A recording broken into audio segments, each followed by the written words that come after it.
Great. Good morning. Welcome to the Miala Annual Conference virtual breakout session. I'm your session moderator, Rebecca Ranieri. A few housekeeping items. Please keep your microphone on mute unless you need to ask a question. You can also ask your questions anytime by entering them into the chat panel, and we will be saving all questions to the end of the presentation, and there will be time for Q&A. After the session, please do take a moment to go back to the conference portal and fill out the session evaluation form so that our presenters can get your feedback. Today's presentation is The Road to First Year Student Success, Collaborating and Creating Data-Informed Orientation Guides. And our speakers are John Schuerger and Kate Langen. And I will turn it over to you guys. Great. Thank you, Rebecca. Hello, everyone. I'm John Schuerger. I'm the User Services Librarian at Western Michigan University Libraries. And my co-presenter today is Kate Langen, part of the Instruction and Outreach team at WMU Libraries. So welcome and thank you for joining us. So Kate and I both serve as department leads for public-facing departments at the libraries. Today, we're going to walk you through how our public-facing departments collaborated using shared data to carry out a project that spanned both of our departments. At the start of fall 2019 semester, Kate and I were talking about ways on how we can improve student orientation and introduce services, spaces, and collections from the University Libraries to new students. And we knew we wanted to develop a suite of on-demand modules that would cover the basics of using the libraries, but we didn't specifically know what content to include. It felt like we were asking the same questions all the time. There were a handful of obvious UX concepts that were likely candidates to include in a new student orientation. Some of these are probably familiar to a lot of you. For example, how to use interlibrary loan or how to read a call number. But if we wanted to pursue a project like this, what were the other concepts that would be essential to new student onboarding? And how could we get that information from students without contributing to survey fatigue? Because no one wants to take another survey. We found our source of information by turning to existing data to help us tap into the needs of our first-year students and those who are new to the university. Today, we're going to walk you through what we found when we analyzed the existing data and highlight some of the surprises we discovered along the way. I'll start out by providing some context, and then Kate's going to go deeper into the details as we go on. So on this slide, you can see some of the marking materials produced during our pivot to online. And I kind of joke with Kate now that I get to see her every day on my way to work because of the great job that our marketing team did getting these up all over campus. So before we jump into the details, I want to give you an overview of our library system. To give some context onto how the two departments work together and how they fit into WMU as a whole, or the WMU libraries. So in 2019, the WMU libraries consisted of main library, Waldo Library, and then 3 branches. We had 5 departments within the system: IT, resource management, research services, user services, and instruction and outreach. User services primary responsibilities included staffing the building during all open hours, including the service points at the main library and 2 of our branch libraries. User services is a combination of faculty, staff, and about 40 student employees. We provide services related to circulation, reserves, interlibrary loan, and coordinating things like study room spaces and things like that. Instruction and outreach consisted of 11 faculty librarians with a presence in the main library and 2 of the branch libraries. INO's primary responsibilities include curricular support by way of instruction to academic departments, workshops, individual research appointments, and outreach programming. All departments depend on and work with each other, but our departments have overlapping services. Both are public-facing and encounter various levels of patrons fielding questions, whether it's at service points or in a class or in a workshop. It made sense to create an orientation module together by using shared data. So we had mutual goals when we were going into the project. We wanted the content in the modules to be different from information literacy. We knew that we were not going to include ACRL threshold concepts. Instead, we wanted to use this project as a way to acclimate and introduce students to the purpose, the people, the services, and spaces of an academic library. In other words, the focus was going to be on academic literacy, not information literacy. We also knew that we wanted the content to be easily found by our users, requiring little or no interaction with an employee. We also wanted this content to be scalable so we could use it for student employee training and to be flexible enough to be embedded in an online platform such as LibGuide or eLearning. So just for some context, you can see this is our Swain Education Library, and it's kind of hard to tell from the black and white picture, but it's this great, beautiful space with lots of windows and lots of natural light. And that's one of our student employees helping a patron at the desk. So when we already shared one set of existing data when we started this project. Both departments use Ref Analytics through SpringShare to track questions asked at all service points by a variety of modalities. For example, both departments track questions via chat, scheduled consultations, email, in person, across all patron types, faculty, staff, students. Project Outcome, on the other hand, is an assessment tool through ACRL. Initially, we hadn't considered using Project Outcome data for this project because the platform was only used by Instruction and Outreach. And they had just been using it in that first semester to assess instruction. But at the end of fall 2019, we decided to incorporate Project Outcome data because Kate realized that by the end of the fall semester, a substantial number of the INO librarians had been using it. And a review of the initial data hinted that student feedback seemed to echo with many of the concepts and questions we had been being asked in user services. So we decided to include it and compare the data more closely.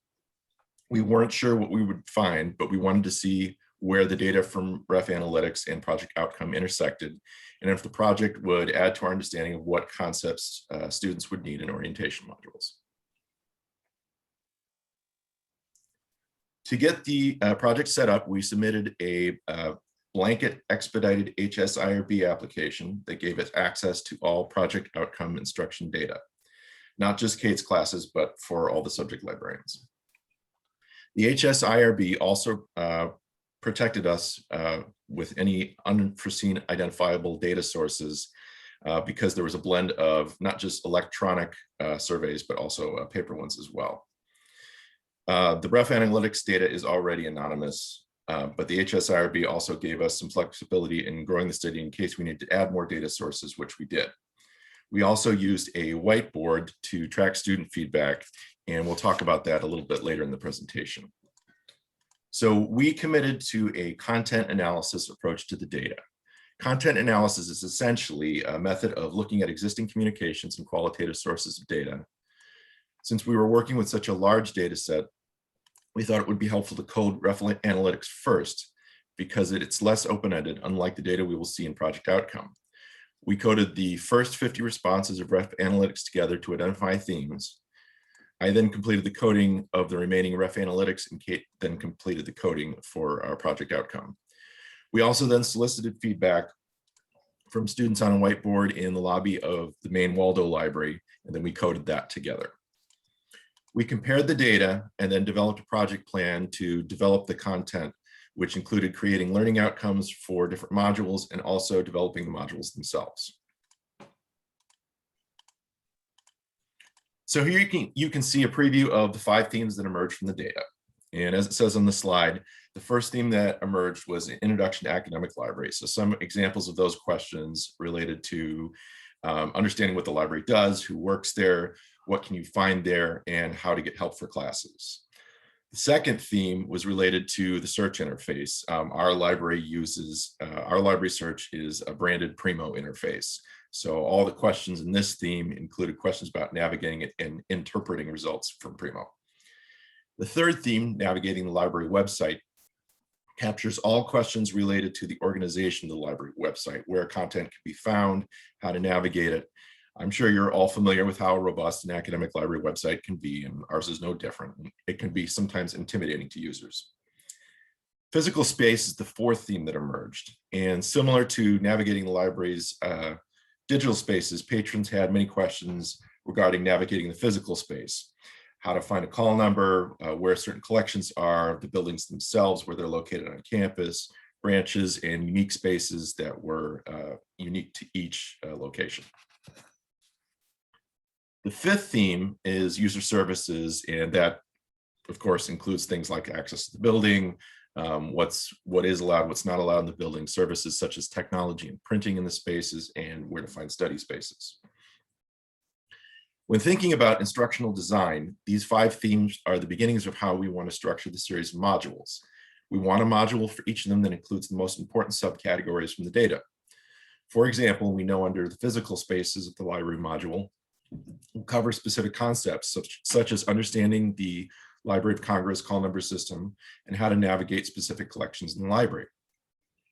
So I'm now going to turn it over to Kate, who's going to talk about the different data sets and how the themes emerge from each set and how the data inform the design of the project. Thank you, John. And I'm going to do my best to manage advancing slides and reading. So bear with me if I get a little lost. So I'm going to give you some more detail on how each data set worked with the 5 themes and how the data talk to each other. And I'm going to share with you some of our unexpected discoveries. So I'll start with Ref Analytics. And for those who aren't familiar with Ref Analytics, and let's get a show of hands for those who use Ref Analytics. It's a system that's from SpringShare where we can track patron questions. We can track questions by time, by type, by location, by modality, by patron type, and also library employees and where in the library system those questions were asked. So with the study, we were focusing on fall 2019. And with that, we still had over 20,000 transactions entered for our entire library system. And this is for all service points and all questions answered at all departments by everybody. So 20,000 transactions is a little unwieldy, and we realized that we needed to focus in a little, narrow the scope a little. So we decided to exclude certain transactions that were related to circulation. So for example, I need to renew this book, or for example. We also excluded questions relating to technology for like computer help or printer help, and directional questions like where's the bathroom or cafe. And also we excluded questions by faculty or staff when, when patrons come to the desk, we're not always sure what their affiliation is. We do our best to figure that out, but we did exclude faculty staff questions. We also limited the scope by only looking at questions asked at Waldo Library, which is our main library, because it is the busiest user services desk, and it's the one that was open the most hours. And so by doing that, it still left us with enough data to look at. So after applying all the limitations, we reduced 20,000 down to 585 entries, which made it a much more manageable set of data to analyze. So here on the screen, you'll see how those 585 questions broke down within the 5 themes. And you'll see that library search, so questions related to our branded Primo interface were was the most frequent question asked. We also had questions about use of the physical space, which makes sense because students are in the building, and then user services. So overall, the results confirmed our suspicions for what we thought should be in the orientation modules and from the Ref Analytics data. And again, library search was definitely a module that we would want to develop for our orientation modules. And student questions indicated that they struggled how to use it, how to interpret it, or how to use some of the extra features in library search. And as John hinted at instructional design, we already, this information already gave us the framework for what we needed to include in that module. So the joke is, in the end of fall 2019, we could have stopped there. We had plenty of data to start with the instructional design phase. But we were curious, and we knew that there was some overlap with Project Outcome and Ref Analytics. So we wanted to pursue it, and we thought we had all the time in the world, right? We were like, why not look at more data? What could go wrong? So that's when we launched into our Project Outcomes analysis. So here you see on the screen an example of a project outcome data, project outcome. John, if you could type that URL or ACRL, you can stop it at .org for everybody. Thank you. This is an example of the online survey for an instruction assessment from Project Outcome. And I just wanted to show you what it looks like. Whoops. So Project Outcome Instruction Assessment, there are two types of questions. There are quantitative, where students have to track whether or not they're going to apply what they learn. And then there are qualitative. There are two open-ended qualitative questions. So those questions prompt the students to comment on anything about the instruction session. So we were less interested in whether or not they would apply the learned concepts within the information literacy classes, just because we wanted to take a look at what they were recommending or suggesting in questions 5 and 6. So that we realized that's where we would find the overlap in the data.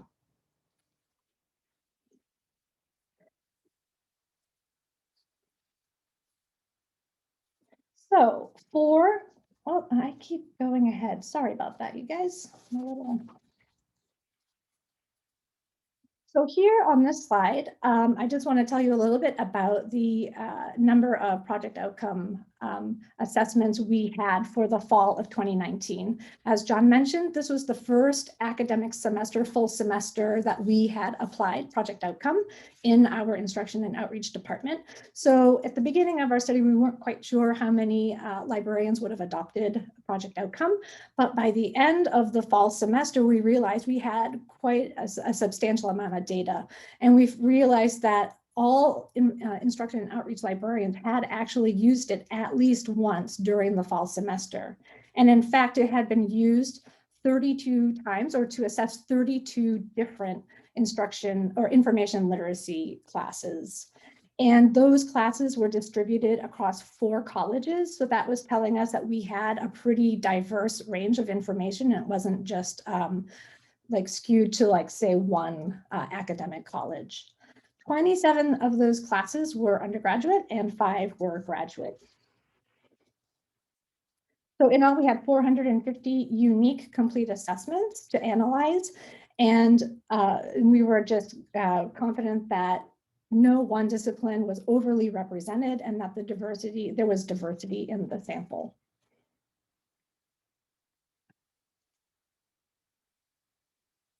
So here I am going to dive a little deeper into question 5 and take a look at the breakdown of the responses to this question. So question 5 asks, what did you like most about this session? So even though the overall responses to question 5 were specific to instruction, student responses did in fact match the 5 themes. So you can see the breakdown above. And notice that there were quite a few empty responses. So of the 450 data sets, 118 were empty for this question. But you'll see that with academic libraries, that was the theme that was that had the most questions from, or most comments from students. So, and I'm going to go into that in a little bit more carefully. So with the academic libraries, students were commenting on teaching style, the learning activities during the session, or on the assignment itself. There were also a few dozen comments on the usefulness of subject or class-specific resources. So this is nuancing a little bit at what we wanted to include in that academic libraries module. But more importantly, students were also sharing their preference for how and when they liked to learn. And the most important takeaway from question 5 is that students strongly valued hands-on learning and applying new concepts. So this was a goldmine for us because it was directly informing us on how we wanted to design the module. So not only was it content, but on the types of activities or learning outcomes and applied learning for the students. And this is something that a student would not necessarily go to the reference or go to the user services desk and say, you know, I really like applied learning. Could you do more? So here we're going to dive in little into question 6. And again, we really appreciate these open-ended questions because they are authentic due to the open-ended prompts that the questions give the students. And question 6, which asks, what else could the library do to help you succeed in your classes, is where we found a lot of potential programming. So future thinking, like students were telling us what they wanted because it's what was lacking in their instruction session. You have to take that with a grain of salt because some of the stuff that they would talk about is our services and programming that we had. So that was also a lot of information that we could give to our marketing department. So with question 6, we had, if I'm doing my math correctly, so there were 321 empty results. So there were 100, I believe, if I'm doing my math correctly, 129, I might be wrong. I'm not good at that. So with academic libraries, again, was the theme that was the most prominent. So we wanted to look again more deeply into those 96 responses. And this was also, this is where students were helping John and I understand how and when they wanted to learn. So student comments were emphasizing the importance of programming, more diverse programming, more frequent programming. They were telling us they wanted programming at the start of the semester, during the semester, and at the end of the semester. And they were also telling us they wanted programming that they could use that was on demand or self-guided, so on-demand tutorials and modules. So this was, again, confirming what we had assumed at the beginning, but now we have the data to move forward. And even though these don't match up to the 5 content themes, they are still hidden gems because they're telling us again how to put together think about instructional design. So just to wrap up, in end of fall 2019, we coded Ref Analytics and we launched into Project Outcomes, and we could have stopped there. We thought we had all the time in the world, but then we were like, hey, what are we missing? Are we getting all the students? And this is where we wanted to think about student-driven ideas.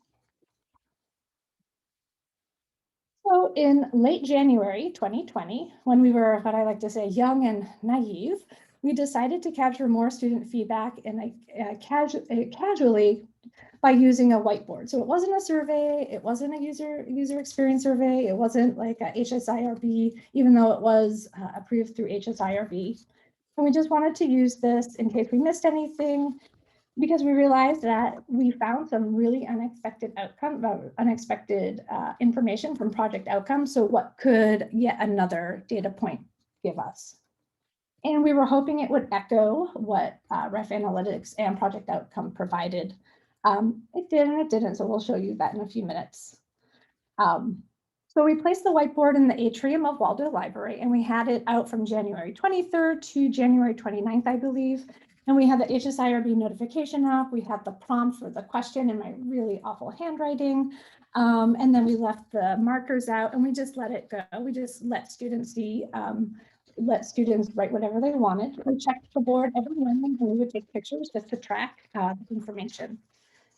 So in all, there were 27 comments. And we transcribed the comments and then we coded them to the 5 themes, and they did echo the 5 themes. There were actually 3 themes that emerged from the comments, and they were academic libraries, physical spaces, and user services.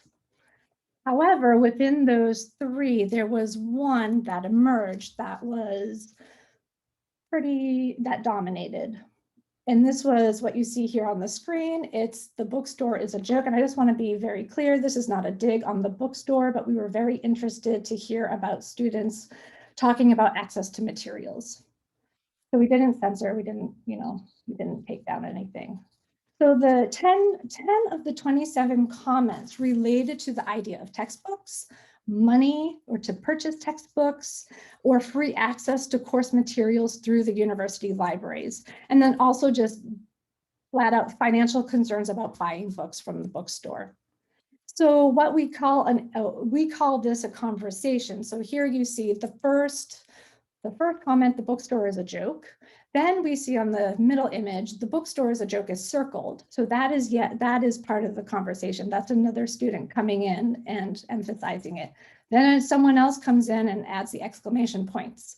Then we have an up arrow on the final image. We have an up arrow with I agree, and then we have a little star up in the corner. So it was fascinating to us that students were talking to each other, and this was so, this resonated with them so strongly.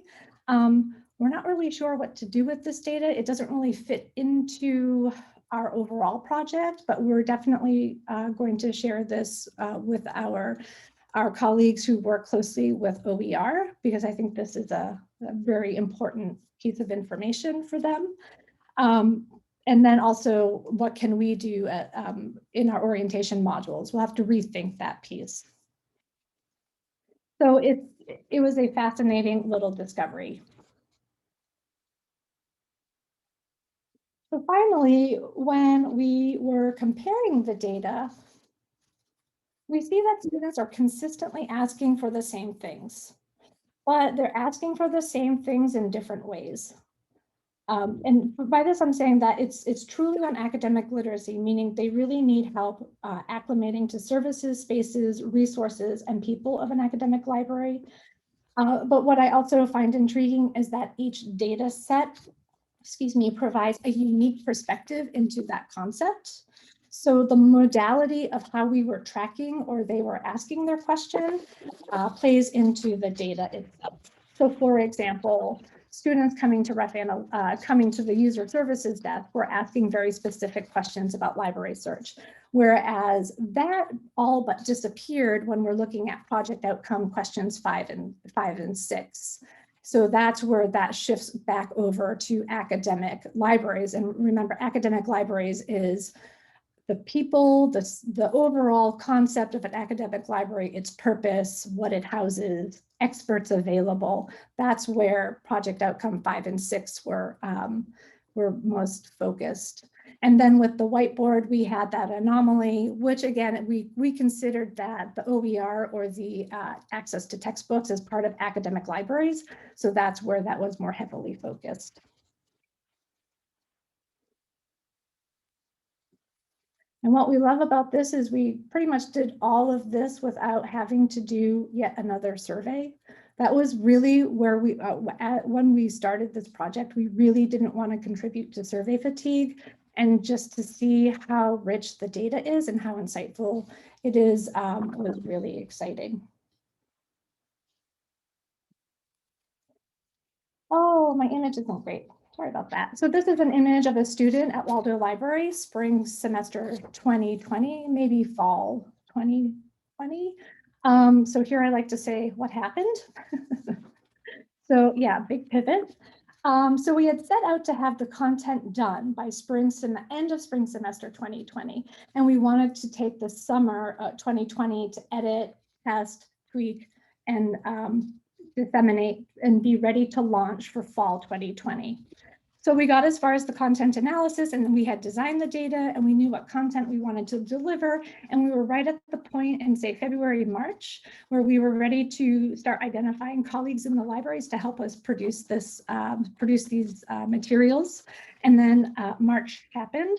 So the project was put on hold, but not for long, because when we realized the shutdown, we needed to figure out, the shutdown made us realize we needed to figure ways to push out information. And part of that is what content did people need and how did they need it? We already had that information. So that we felt like we were in a good place, as good as anyone could have been, to figure out what we needed and for whom and how to get it out to them. So then it was just a matter of getting it all together. Other big was that our audience was much larger. So we weren't just thinking about first-year students, we were thinking about the entire campus, faculty, instructors, staff, everybody. So it was interesting. And we were able to pretty quickly push out content like videos for how to use the library website and videos for how to use library search. And we were able to quickly engage our colleagues. For example, Alex Teal, who was our learning technology specialist, he was able to help us with the production of a few videos. And we were able to quickly tell him what we needed, why we needed it, and just help him with the design. And he was able to put it together. So it was a very quick turnaround. Kate, you were at 5 minutes. Oh, thanks, I'm almost done.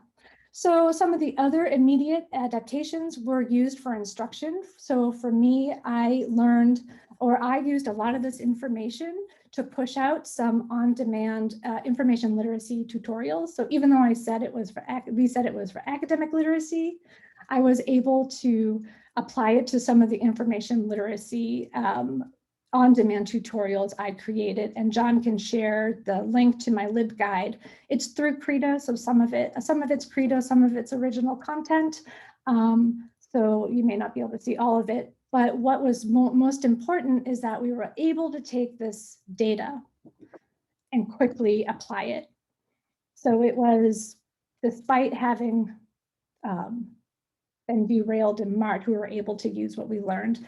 And the goal now is to get back on track for fall 2021.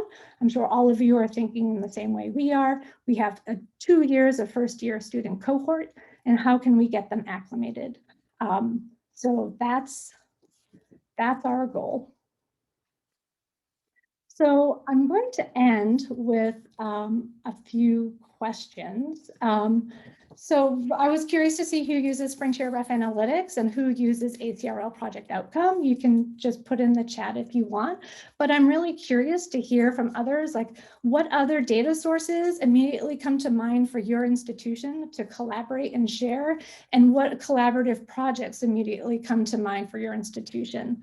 And I'll stop sharing, and I want to thank you for joining us. But so just really quickly, some of the sharing for us now is marketing is a huge, I have a ton of data for them after doing my analysis.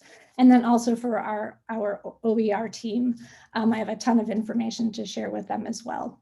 So I'll leave those questions up there. I'll stop sharing. Kate, we have a question in the chat too. Can you provide links to the videos that were produced? Yeah, it should be, John. It is in there, but I'll re-post it again. Thank you. And on our YouTube channel, you can see quite a few other of our videos. Yeah.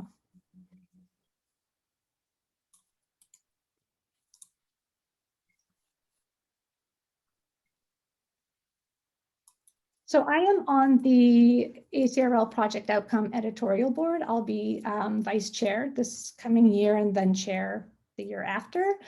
I will, despite my position on that editorial board, those questions 5 and 6 are amazing.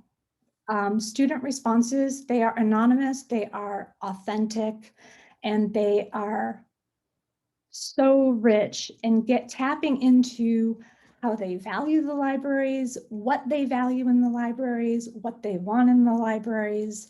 And it's just such a unique way to ask them that it's not, there's no, research bias involved in, I don't think that's the right term, sorry, but there's no, study bias where it's a false or a fake setting. So I'm trying to get all my, so I can't recommend it enough. And the whiteboard was cheap, it was easy, and it was fun. We really enjoyed that. We would chuckle. It was like looking at the students, how they would interact with each other. It just kind of hovered over by the stairwell. It was just kind of this, this random little thing, but it was so interesting to see what they shared with us.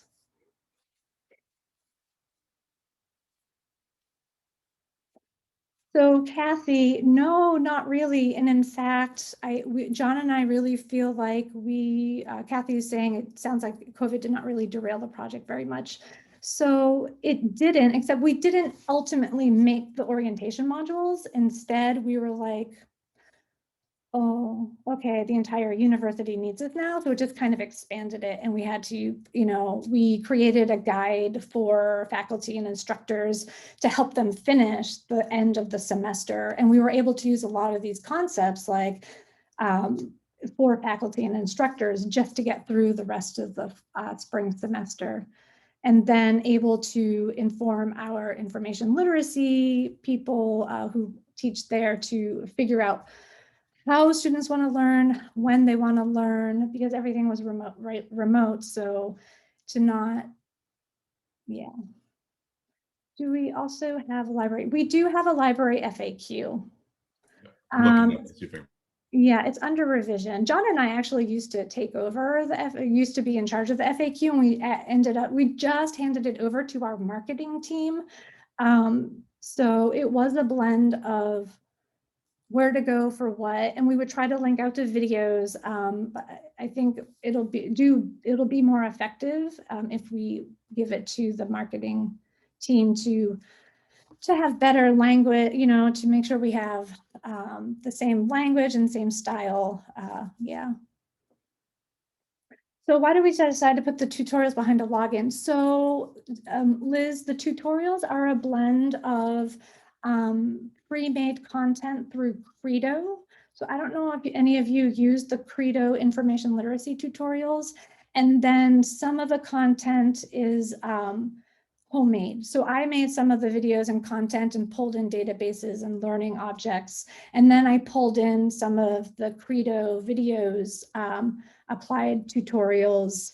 So it kind of gave students an opportunity to try a few different things. It is a little clunky and a little ugly. We're trying to figure out a workaround. But and the way I made it for those tutorials, there's one for humanities, and then I tweaked it a little bit and I made it for social sciences. So in the fall, that social sciences tutorial was used like over 1,500 times. And we were able to track student by class, by instructor name, not always student name, but it was, and we were able to quickly embed all that information into e-learning. We use D2L. And then also, like, we were able to just plug and play all this information. So it was, I don't know if effective, but we had a strong presence across multiple platforms. The one problem with e-learning is that it's hard to track student assessment and completion. Like, we don't have access to that in the way we have it set up. We don't have access to students actually completing the tutorials.